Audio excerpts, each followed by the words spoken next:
I'm not going to sit here and pretend that the regime under Vince McMahon was any better. At times, it was unbearable to get through a lot of Raw and SmackDowns when the last 10 years in which Vince was running the show, people will say the last few years of him running the company to the ground. Yes, especially those years were terrible under his vision. But the beginning of the 2010s weren't that swell either, and weren't that entertaining, or most of the time it was just dull shows, and he'd be booking these shows for himself. Vince had made a lot of money with the company. He had a lot of sponsors. He had a lot of star power, so he didn't have to try to advance his way of his creativity in wrestling. He didn't need to come up with anything that was riveting, compelling. If he wanted to, he could. But there have been a lot of times where Vince would can it, and he would rest on his laurels a lot of times. And Paul Levesque is under that same boat as well. Yeah, the first couple years with his vision, well, with his regime, I should say, he was on the roll. He did have some bright spots, right? The first couple years, it was looking promising under his regime and his direction. Things felt fresh. People were ready for a change. People were ready for a new leadership. They were hungry and starving for something different, because Vince wasn't giving the fans anything different. The same boring storytelling, the same, formula of booking these shows. Nobody stood out, except Roman Reigns. For the most part, Roman Reigns was the only one that stood out. Everyone else just felt dry, bland, underwhelming for the most part. And so Triple H running things, it felt fresh, it felt new, exciting, and everybody was looking forward to it. But now, fast forward to 2025, things have stalled completely. Will Triple H pick things up around the Rumble, WrestleMania season? Sure, but it's never going to be to the same levels that it was back in the day. Nothing of wrestling will be to the same level that it was back in the day, how great it was, the greatness that was pro wrestling in the 80s and 90s and early 2000s. Those days are long gone, and that's very evident in this current era. I'm going to point out the key differences between Triple H's regime versus Vince McMahon's regime. Number one now, the creative process and the control. Vince had a very strong vision of what he wanted for his product.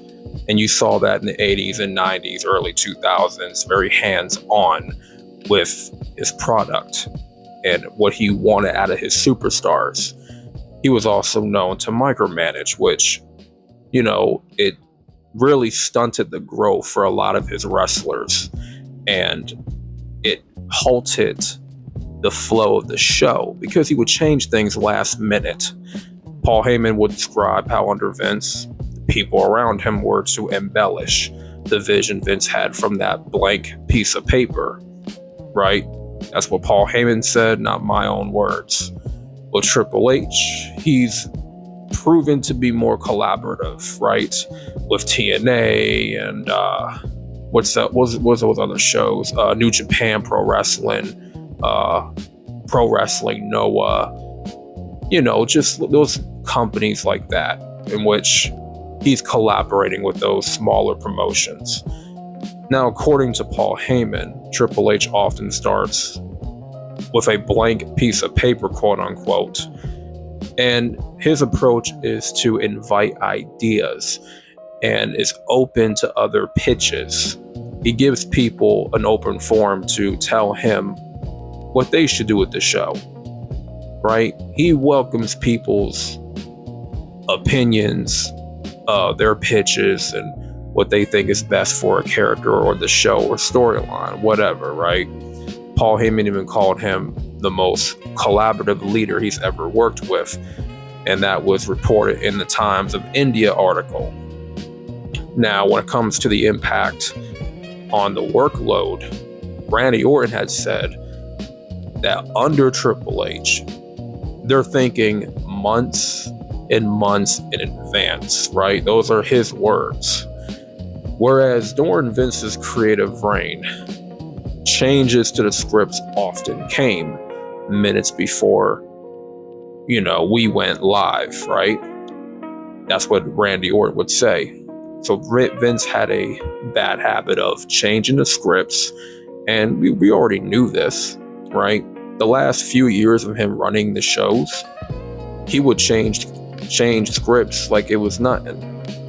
And he would change his mind last minute on what was originally intended for the show. It was canned. Okay, it was canceled, and then what you saw on the show is what you got, is what he came up with last minute. And most of the time, it never turned out good. I think we know by now that Triple H, he favors more the long-term arcs, deeper character development, the emotional payoffs, right?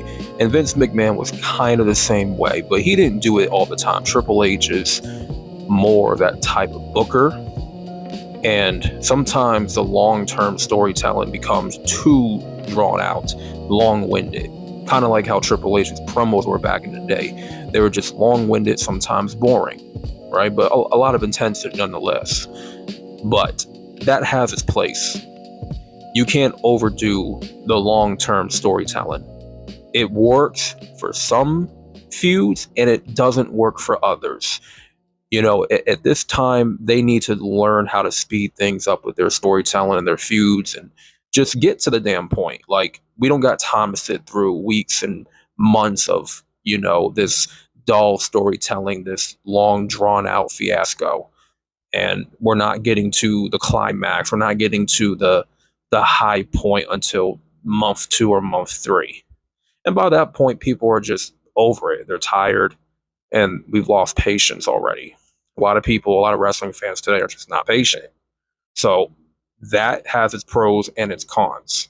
Under Vince, he was more unpredictable with his stuff. The storylines could shift quickly.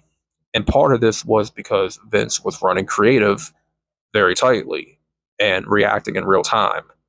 So he would just change things on the fly. Some of the classic wrestling words were heavily restricted under Vince.